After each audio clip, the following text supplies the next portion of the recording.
안녕하십니까. 여의도 24시입니다. 오늘 영상의 제목은 종북 인큐베이터라고 지으려고 합니다. 종북 인큐베이터. 종북은 뭡니까? 북한의 김정은이를 추종한다는 겁니다. 북한의 독재 정권을 추종한다는 겁니다. 대한민국의 유일 합법성과 정통성을 인정하지 않는다는 겁니다. 북한의 정통성이 있다. 북한이 합법적인 정부이자 국가이다. 이 한반도는 적화 통일돼야 된다. 이렇게 주장하는 자들이 바로 종북 세력 아니겠습니까? 이런 종북 세력들이 대한민국에서 활개를 친다는 것 자체가 어마어마한 우리의 안보에 위협이 되지 않겠습니까? 그런데 그런 세력들을 갖다가 인큐베이터는 또 뭡니까? 키우는 것 아닙니까? 키우는 거. 이렇게 뭐 10달이 채 되지 않아서 나온 그런 애들을 온도, 습도, 산소 이런 거로 이렇게 맞춰가지고 잘 자랄 수 있도록 자녀 기간 동안 거기서 키우는 거 아니겠습니까? 그러니까 이 종북 세력들이 우리 사회에서 아직 활개칠 정도의 역량 갖추지 못했지만은 일종의 기생충처럼 어디에 빌붙어서 또는 어떤 사람, 어떤 세력이 자발적으로 걔네들을 이렇게 걷어줌으로써 잘 클 수 있도록 이렇게 해주는 게 한마디로 인큐베이터 역할이 아닙니까? 인큐베이터 내지는 숙주, 종북이라는 기생충들의 숙주 역할을 바로 더불어민주당이 하려고 하는 거 아닌가는 이거는 약간의 그냥 의구심 이건데 지금 하는 짓을 보면 하고 있다 이런 비판을 자초하는 그런 짓들을 계속 하고 있다고 합니다. 어디가 그렇습니까? 더불어민주당 이재명당이 그렇다고 합니다. 여러분들 종북이란 게 왜 무섭습니까? 아까 제가 말씀드렸던 것처럼 대한민국의 유일 합법성, 대한민국은 태어나지 말았어야 될 국가다 이렇게 해버린다 그겁니다. 대한민국의 유일 합법성과 정통성을 부정하고 대한민국은 저주받은 나라, 대한민국은 태어나지 말았어야 될 나라, 자유민주주의와 시장경제를 또 부정합니다. 대한민국 헌법상에 규정되는 자유민주주의와 시장경제, 이 대한민국의 근간을 갖다가 부정하고 허물어뜨리려고 하는 그런 세력들이 바로 종북 세력들입니다. 그리고 남북간 이렇게 있을 때 우리 대한민국 헌법엔 분명히 대한민국 헌법 4조 자유민주적 기본질서에 의한 통일 정책을 수립하고 추진한다 이렇게 돼 있지 않습니까? 여러분들 자유민주적 기본질서에 의한 통일이 뭡니까? 여러분들 북한이 주도하는 통일이 북한 저 독재정권, 북한 저 왕조가 북한 김씨 반국가단체 저 수괴가 주도하는 그 통일 방식이 자유민주적 기본질서에 의한 통일이 될 수 있겠습니까? 그러면 그게 아니라고 한다면 우리 대한민국 헌법이 규정하는 자유민주적 기본질서에 의한 통일은 바로 이 대한민국이 한반도 이북 대한민국 영토 북반부를 갖다가 미수복 그 지구를 갖다가 반국가단체가 참전하고 있는 그 영토를 미수복 지구를 갖다가 수복하고 한반도 전체에다가 대한민국의 행정력, 실효권 이런 것들을 갖다 복원한다. 이게 바로 대한민국 헌법 제4조가 규정하는 자유민주적 기본질서에 의한 통일 아니겠습니까? 근데 종북 세력들은 이걸 갖다가 부정합니다. 북한이 바로 정통성이 있고 북한이 통일을 해야 된다. 그렇기 때문에 저 북한 독재 정권을 우리는 추종한다. 그래서 이 대한민국 정부는 태어나지 말았어야 돼. 대한민국이라는 나라는 태어나지 말았어야 되고 대한민국 정부는 반국가단체이며 미제의 괴뢰이자 없어져야 된다. 소멸해야 된다. 그러니까 전국의 노동자, 농민, 인민 대중들이 다 들고 일어나서 괴뢰 정부를 갖다 때려 부셔야 된다. 이런 주장을 하는 자들이 바로 종북 아닙니까? 그런데 이런 종북 세력들, 이 종북 세력의 후신격, 이 종북 정당, 위원 정당의 후신격인 이 통진당의 후신격인 진보당 이런 세력들이 대한민국 국회에 들어와서 우리 대한민국 국민들을 대리한답시고 온갖 국정을 들여다보고 온갖 국정을 발목 잡고 그 국민 세금으로 그런 활동을 하고 온갖 국가 기밀을 다 열람할 수 있게 한다? 이게 지금 대한민국 제1야당이 할 짓입니까? 그걸 지금 따지기 위해서 이 영상을 찍는 겁니다.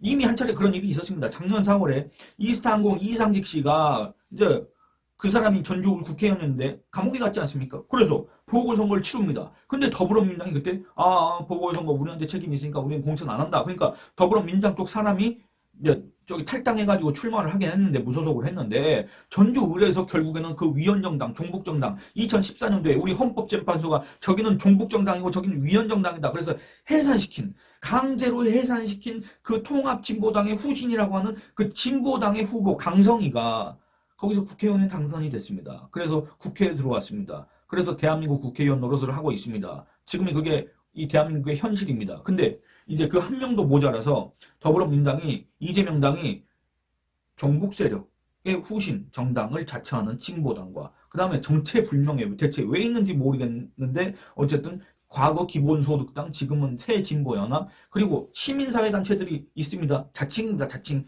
우리의 어떤 객관적인 기준, 우리의 상식, 국제적인 글로벌 스탠다드에 비춰봤을 때는 전혀 저기는 시민사회단체가 될 수가 없는 거 아니냐 이런 비판을 들을 수도 있는 그 세력들이 시민사회단체란 이름으로 더불어민주당과 비례대표용 위성정당에 참여하기로 했습니다. 더불어민주당이 위성정당에 참여한다는 얘기입니다. 뭐 말이 좋아서 무슨 더불어민주당이 주도하는 야권의 비례대표용 정당이지. 아니 사실은 더불어민주당이 위성정당 아닙니까? 근데 이재명의 재집권, 이재명의 대권 도전, 이재명의 뭘 위해서인지 모르겠지만 어쨌든 그걸 위해서 범좌파 세력을 다 끌어모으겠다. 그래서 의석을 한 자리씩 나눠주겠다. 이게 바로 더불어민주당의 위성정당의 목표 아니겠습니까? 그래서 이 더불어민주당의 위성정당 이름이 뭐냐? 민주개혁진보연합이라고 합니다. 좋은 건 다 갖다 붙였는데 참 이런 사람들이 이렇게 민주요, 개혁이요, 진보요 이런 거 떠드는 거 보면 참 어처구니가 없는데 어쨌든 여기에다가 진보당, 통진당의 후신, 진보당한테 의석을 세서 그 다음에 기본소득당, 지금은 새진보연합에서 또 세석, 그 다음에 시민사회단체, 자칭 여기다 4석 이렇게 준다 그겁니다. 여러분들 제가 진보당에 대해서는 굳이 얘기를 않겠습니다. 여러분들이 통진당 뭡니까? 이정희, 이석기 이런 거 얘기하면 끝나는 거 아닙니까? 그러니까 진보당에 대해서는 굳이 더 언급할 필요가 없습니다. 이들의 위험성, 이들의 과거 내역. 통진당에 있던 사람들이 지금 다 진보당에 들어가 있지 않습니까? 예. 그러면 이 시민사회라는 건 뭔가? 이 시민사회를 주도한 자들이 또 누군가? 이 시민사회에서 4명을 추천하기로 돼 있는데 과연 이 추천을 하는 사람들은 과연 누구인가? 그걸 봤더니 정말 또 어처구니가 없다 그겁니다. 과연 이런 사람들이 어떻게 우리나라 국회의원을 갖다 추천을 국회의원 대한민국 국회의원입니다. 대한민국의 국회의원을 이 사람들이 과연 추천할 자격이 있는 사람들인가? 여기에 대해서 의문을 제기할 분들이 많이 계실 겁니다. 이 더불어민주당의 위성정당의 비례대표 후보자 4명을 추천하는 곳이 어디냐면은 연합정치시민회의라는 곳인데 이 연합정치시민회의에 참여하는 주요 인사들을 몇 면을 보겠습니다. 일단 박서군 씨라고 있습니다. 이 사람은 온갖 반대 시위, 반대 집회에 단골로 참여한 사람입니다. 뭐 광우병, 제주 해군기지, 그 다음에 천안함 뭐 이런 거. 그리고 FTA, 한미 FTA, 세월호 관련 시위, 백남기 부검 반대 시위, 박근혜 탄핵 시위, 노란봉투법 지지 이런 거에 다 참여합니다. 좌파들이 길거리에서 벌리는 온갖 시위에 어김없이 등장하는 그 사람이 바로 이 박서곤이라는 사람입니다. 이 박서곤은 이재명과도 아주 관련성이 깊은 사람입니다. 이재명 더불어민주당 대표가 작년에 단식을 한다고 해놓고서는 이제 병원에 실려갔지 않습니까? 근데 여의도 성모병원에 입원을 안 하고 저기 중랑구 면목동에 있는 녹색병원이라는 곳에 갔지 않습니까? 그 녹색병원을 만들 때 주도적으로 참여했던 사람이 바로 이 박서곤 씨입니다. 이때가 이제 김영삼 정부 때인데 이 박서곤 씨는 또 뭐냐? 한국진보연대 공동대표입니다. 하여튼 이 사람은 온갖 단체의 공동대표로 다 이름을 올려놓고 온갖 시위에 지 얼굴을 갖다 들이미는 사람인데 이 한국진보연대라는 것도 뭐냐? 민주주의 민족통일 전국연합 줄여서 전국연합이라고 그럽니다. 여러분들 이석기의 경기동부연합 있지 않습니까? 이 경기동부연합이 바로 이 전국연합의 하부 조직입니다. 이 전국연합 이적단체로 규정이 됐습니다. 이 전국연합이 2007년도 대선을 앞두고 한국진보연대로 간판을 바꿔달았습니다. 그래서 이 한국진보연대가 또 주장한 게 뭐냐? 한미 FTA 저지, 그 다음에 평화협정 체결. 평화협정 체결한 건 뭡니까? 미국과 북한 사이에 평화협정을 체결해야 된다. 미국과 북한이 평화협정을 체결하면 미국과 이제 북한이 수교를 할 거 아닙니까? 수교를 하면 미국이 한반도 문제에 개입할 수 있습니까? 없습니까? 없지 않습니까?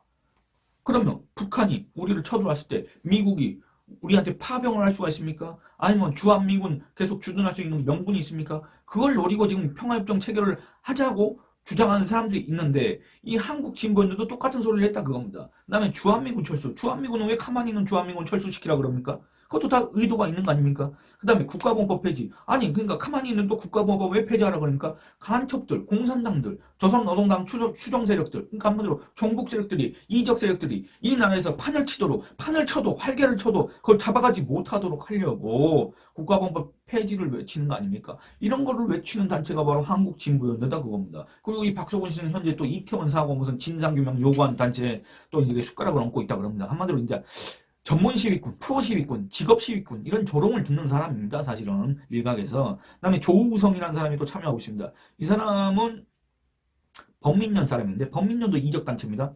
1994년에 김일성 애도 등 이적 표현물을 제작하고 이거를 유포한, 반포한 혐의로 구속당한 사람입니다. 이때 당시에 이 경찰의 기록을 한번 보겠습니다. 경찰이 이적 표현물로 보고 있는 자료는 범민족대회 남측 추진본부가 제작한 결성대회 자료집과 금동이 초롱리의 통일 이야기, 범민족대회 신문 등 다수이다. 이들 자료는 하나같이 연방제 통일안과 국가보안법 철폐 등 북한 측 주장에 동조한 내용으로 가득 차 있다는 것이 경찰의 분석이다. 이렇게 했습니다. 그러니까 여러분 연방제 통일이 뭡니까? 여러분들 그 2000년 6.15 김대중과 김정일의 6.15 선언 있지 않습니까? 여기 6.15 선언 2항인가? 거기에 뭐 남과 북, 뭐 북의 낮은 단계 연방제와 남의 뭐 연합제 안에 서로 공통점이 있고 어쩌고 저쩌고 김대중하고 김정일이가 그렇게 했지 않습니까? 근데 뭔 공통점이 있냐 그겁니다. 북한의 연방제 통일의 그 저희 속셈은 뭡니까? 1980년에 김일성이가 고려민주연방공화국 창립 방안이라는 걸 내놨습니다. 이건 한마디로 그냥 적화 전술의 그 이름만 그 거창하게 갖다 붙인 겁니다. 그 다음에 이게 먹히지 않으니까 김정일 때 들어와서 낮은 단계 연방제라는 걸 내놨습니다. 낮은 단계 연방제. 그러니까 그 전에 김일성이 내놓은 거는 이제 상대적으로 이제 높은 단계 연방제인데 낮은 단계 연방제는 뭐냐? 한마디로 통일만 하자. 일민족, 일국가로 해놓고 이체제, 이정부, 그러니까 각기 체제를 달리하는 남과 북의 지방자치정부가 외교권과 군사권을 그대로 갖고 있자. 이겁니다. 이게 무슨 통일입니까? 여러분들. 그리고 체제가 다른 정부가 어떻게 통일을 합니까? 그러니까 뭐냐면 그렇게 통일해놓고 북한이 쳐들어오지 않습니까? 그럼 이건 내전이기 때문에 국제사회가 관여를 할 수가 없습니다. 그리고 이미 통일을 했기 때문에 기존의 6.25 정전체제 있지 않습니까? 이거는 끝나는 겁니다. 유엔도 참전할 수가 없습니다. 명분상. 그리고 하려고 해도 중국하고 러시아가 반대해버리면 유엔 안보리 상임이사국인 중국하고 러시아가 반대하면 그걸로 끝나는 겁니다. 그럼 미국은 제대로 들어올 수가 있느냐? 아니 내전에 그렇게 참여할 수가 없다 그겁니다. 그리고 두 번째는 그렇게까지 됐을 경우에는 주한미군이 여기에 주둔할 명분이 사라지지 않습니까? 주한미군이 철수하지 않습니까? 그러면 심지어 미군이 주한미군도 없는 상황에서 미군이 무슨 명분으로 여기에 개입을 하느냐 그겁니다. 그걸 노리고 국가보안법 철폐 그 다음에 뭡니까? 연방제 통일 이런 걸 주장하는 겁니다. 이런 세력들이. 이게 바로 이런 자들이 주장하는 연방제 통일, 일민족, 일국가, 이체제, 이정부가 바로 이런 겁니다. 이 연방제 통일이. 그런데 이런 것들을 주장한다 그겁니다. 항상 이런 사람들은. 그리고 진영종이라는 사람인데 이 사람은 이제 참여연대 사람이고 성공회대 교수인데 이 사람하고 가까웠던 사람이 이제 신영복, 조희연 이런 사람들입니다. 그러면 여러분들 이 사람 성향을 알 수 있지 않겠습니까? 그리고 이 진영종도 소위 시국선에는 아주 단골입니다. 단골. 뭔 시국선만 있으면 하여튼 이름이 들어가 있는 사람입니다. 그리고 현재는 이태원 사고 무슨 시민대책회의 공동대표를 또 이름을 올리고 있다고 합니다. 그리고 이래경이라고 있습니다. 이래경. 이 사람 여러분들 이름 기억나십니까? 이 천안함 자폭 발언으로 더불어민주당 그 혁신위원장직에 임명되고 나서 9시간 만에 사퇴했던 그 사람이 바로 이래경입니다. 이 사람도 바로 연합정치 시민사회 여기에 지금 이름을 올리고 있는 사람입니다. 이 사람은 뭔 주장했는지 아시지 않습니까? 자폭된 천안함 사건을 조작해 남북관계를 파탄낸 미패권 세력. 여러분들 이 한 문장으로 이 사람의 머릿속이 어떤지는 다 짐작이 가지 않습니까? 또 2020년 이제 코로나가 이제 확산될 때 코로나의 진원지가 미국임을 가리키는 정황이 속속 밝혀지고 있다. 이런 주장을 한 사람이 누굽니까? 바로 이래경. 이래경이 누굽니까? 이재명이 민주당의 혁신위원장으로 임명했던 그 사람이 바로 이래경. 그리고 이 이래경, 진영종, 조성호, 박서군 이런 사람들이 지금 이름을 올린 연합정치 시민사회에서 국민의 대리인이라고 해가지고 국회의원 4명을 갖다 추천하는데 더불어민주당은 이들을 갖다가 앞순위, 앞번호로 주기 때문에 국회의원이 실제 될 가능성이 엄청나게 크다. 사실상 100% 확정이다. 이런 상황이다 그겁니다. 여러분들 더불어민주당한테 과연 이런 권한이 있습니까? 더불어민주당한테 과연 이런 자들을 갖다가 국민의 대리인이라고 해갖고 대한민국 국회의 문을 열어줄 그런 권한이 있습니까? 우리 국민들이 그것까지 허락을 했던 겁니까? 우리 국민들이 종북정당의 후신격인 진보당한테 이런 문을 열어주라고 이재명 또는 더불어민주당 사람들한테 명령을 했습니까? 근데 왜 더불어민주당은 정북 인큐베이터 역할을 하려고 하는 겁니까? 왜 그런 비판을 자초하는 겁니까? 더불어민주당 강령을 제가 한번 살펴봤습니다. 과연 이들이 지금 하고 있는 짓, 이재명 더불어민주당 대표 이재명 당이 지금 우리 국민 앞에서 버젓이 공공연하게 하고 있는 이 짓이 과연 더불어민주당 강령에 부합하는 짓인가 한번 살펴보기 위해서 그냥 더불어민주당 강령을 봤는데 이 강령 말미에 이런 내용이 있었습니다.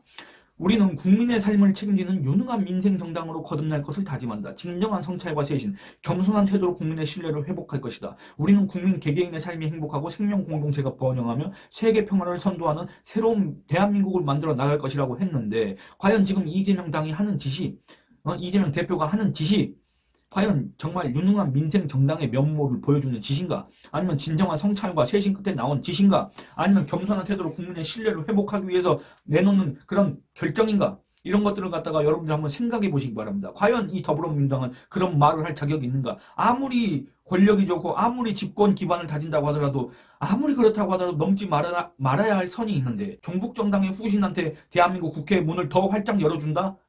이게 과연 대한민국의 대통령이 되려고 했던 사람이 과연 할 수 있는 행동인가? 물론 물론 자격 자체가 안 된다고 생각하는 분들도 많이 계시겠지만 너무 대놓고 이런 짓들을 하니까 정말 어처구니가 없습니다. 이 영상은 이만 줄이도록 하겠습니다. 감사합니다.